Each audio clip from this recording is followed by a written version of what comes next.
Now that we've undoubtedly uncovered that Isis, master of our illusionary world, symbolised as the cube or square, manifested herself that day as the number 175, we can further conclude that by adding 1, 7 and 5 we have 13. Since 175 brings forth 13, let us now explore the occult meaning of the number 13 and its relevance to the 9/11 ritual. 13, we are constantly told, is unlucky. An example would be Friday the 13th, because the Knights Templar were arrested and condemned by the seneschals of Philip IV, King of France, on Friday the 13th. Architects, or at least a large amount of them, have shunned the number for centuries. Some of them omit the 13th floor. The royals also consider this number unlucky, or is it the other way round? And in reality, they consider it sacred, but have demonised the number in the public arena for this very fact. In ancient pre-Christian times and in Christianity itself, and even after Christianity, the number 13 has reoccurred time and time again. We have the 12 apostles and the Messiah, 12 knights of the Round Table and King Arthur. 13 was a number central to sacred geometry because it reflected a pattern which could be seen to exist in mankind, nature and the heavens. There are 13 major joints in the body, there are 13 lunar cycles in a solar year, and the moon travels 13 degrees across the sky every day. 6 circles placed around a 7th central circle is a model of geometric efficiency and perfection in the second dimension.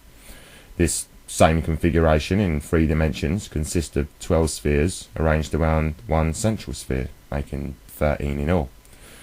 The most compact 3-dimensional arrangement reoccurring in nature is 13.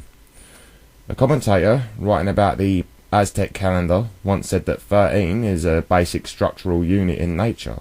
It means the attracting centre around which elements focus and collect.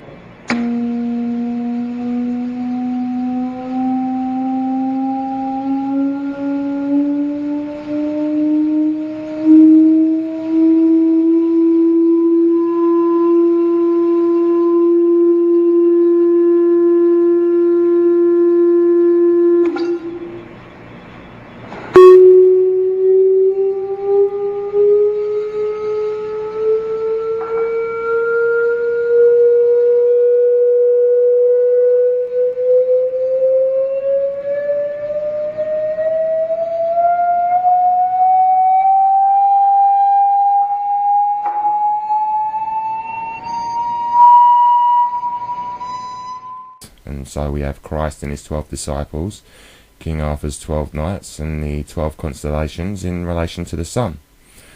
It is highly likely that the Vatican, and can in Vatican means serpent, by the way, chose the day of Friday the 13th to arrest the Templars, 9 of the significance of 13 as a sort of middle finger to the Templars. Even today our calendar is 52 weeks in a year, 52 being a multiple of 13. And native South Americans were said to have destroyed their civilization every 52 years as a rehearsal for an impending apocalypse that they believed would occur at a certain date. The Aztec calendar was 52 years. The glyph that represents both the start and the end of the Aztec calendar is known as the 13 cane, symbolising the death of one cycle and the start of another, the Alpha and the Omega. This is what the 13th rune called Eos means in the Northern European mythos. It represents balance between light and dark, the creative force and the destructive force, or the heavens and the underworld. It is the Alpha and the Omega. At the same time it signifies death, but it also signifies eternal life. In the traditional tarot deck, the 13th card is the Death card. This card is also not merely death, but rebirth and renewal. These were obviously pivotal concepts to ancient cultures, so how strange that Iwas shows up again, this time spelt Ewas, and the symbol attributed to Ewas is this. Now compare this with Aleister Crowley's symbol for Iwas, and I think it's fair to say we have a match, with the Z continuously showing up, linking Crowley in, yet again, to the events surrounding the 9/11 ritual and the number 13. So, now we understand that amongst many a thing, 13 is the sun with its 12 constellations, or the Messiah, Jesus, Horus, many other deities, take your pick, and of course the 12 disciples. We know that Jesus, or Horus, and the sun are all one and the same concept, the number 13. So, before we conclude, let us examine one more aspect surrounding Jesus, and that is the name that he is referred to as in the Bible on two separate occasions, both in the book of Peter and the book of Revelations. He is called the chief cornerstone, whereas in the Old Testament, the Messiah is the chief cornerstone, in Psalms and Isaiah. So, the Messiah in the Old Testament and Jesus in the New Testament are the chief cornerstone that the builders rejected, not to be mistaken with a cornerstone, which is a perfect cube, and the first stone to be laid when building a cube. This cornerstone is the rough ashlar in Freemasonry. The chief cornerstone looks like this. It is the same as the all-seeing eye on the dollar bill. Also on the dollar bill is the Novus Ordo Seclorum, which means New Order of the Ages. Another occurrence of the chief cornerstone is in the logo for MI5 and MI6, Her Majesty's Secret Service. The eye is the symbol of mental perception or discernment of ideas to be illuminated. When you get an idea, it dawns on you. You could say, oh, I see. The eye represents the sun, which represents spiritual enlightenment. So if someone is dumb, you might say that they're dim-witted.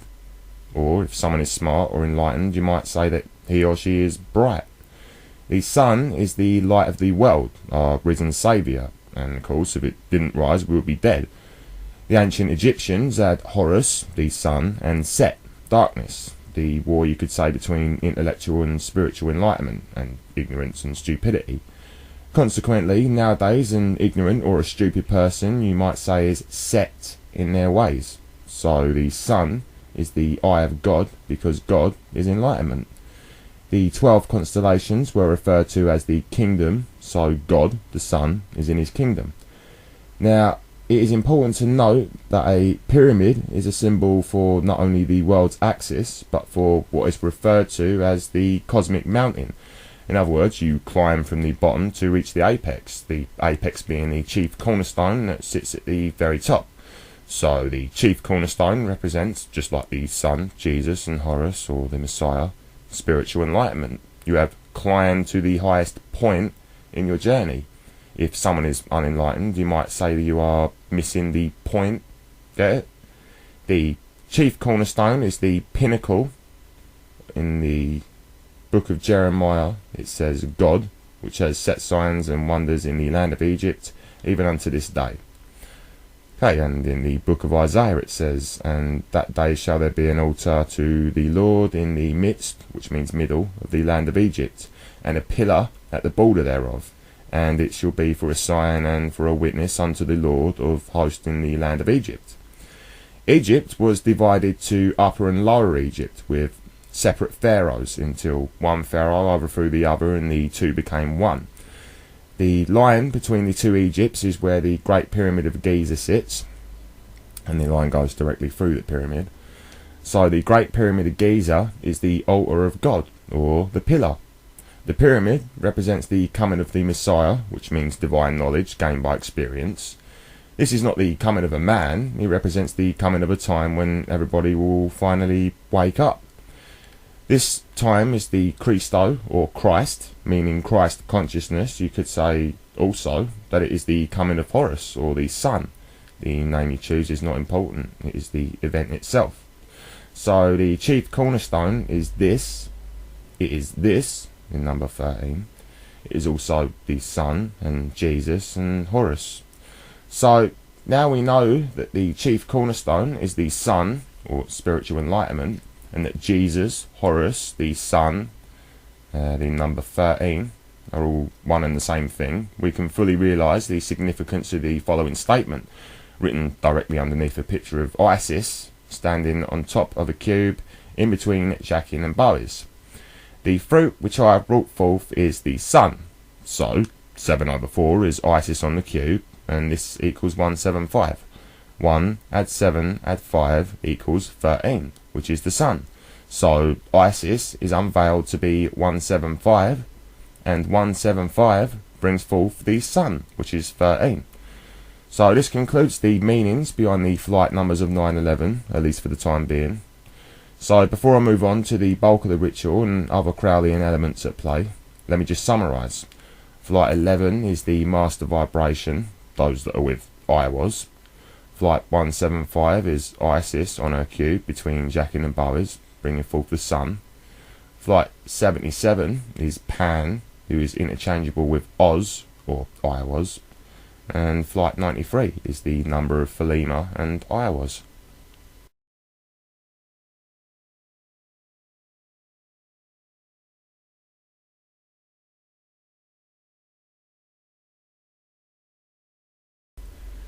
Throughout history and embedded in most ancient civilizations and culture, you'll find twin structures, at times with deities in the middle, sometimes without, and on other occasions as a gate outside of a specific temple or holy building, such as Solomon's temple. More often than not, they are built in such a way that the sun can be seen directly in between at some point during each day, and many ancient depictions demonstrate this fact. History provides us with many examples of this phenomena, and the twin pillars have had various different names over the ages, such as Jachin and Boaz, the pillars of Shu, the pillars of Hermes, the pillars of the gods of dawning light, the pillars of Hercules, the pillars of Atlas, and the north and south columns of the Egyptian gate of the Hall of Truth. So what do the twin pillars of Jachin and Boaz represent? Well, the meaning behind these structures is of two opposing forces combined to form polarity in the middle. So, dark versus light, female versus male, black versus white, birth versus death, the north versus the south, severity versus mercy, positive versus negative. The idea being that the combination of the two opposing principles form another in the middle. An example would be black versus white would form grey. You could say that this is the real reason for the name given to the so-called aliens, the greys, because they move in the grey areas. Another example would be male versus female, so the hermaphrodite. Please note that the god Baphomet is hermaphroditic in nature, so the two forces combined represent polarity. On the first degree Freemasonic tracing board there are 3 pillars as opposed to just the 2. This is to echo the Kabbalistic Tree of Life. On the Tree of Life, the 2 outer columns, which are interchangeable with Jachin and Boaz, are called Severity and Mercy. It is between Severity and Mercy that the middle pillar lays. So, as I previously stated, the Tree of Life consists of 10 Sephirah and 22 paths, each of which is ruled over by a tarot card and a planet. There's also a non-Sephirah, which would be the 11th, and this 11th emanation represents higher consciousness. It has a couple of different names, such as Mystery, the Abyss, and Darth. Well, this Sephirah, the Abyss, is located on the middle pillar of the Tree of Life. Remembering that the sun represents illumination or Christ consciousness, it is thus easy to see why they say that Christ died and was resurrected at the age of 33. There are 10 Sephirah and 22 paths, making 32, and when you jump to the 11th, or non-Sephirah, Mystery, you hit 33. Also interchangeable with 13 or the sun. So, there are 3 pillars, but wait, you say, where was the 3rd pillar on the morning of 9/11?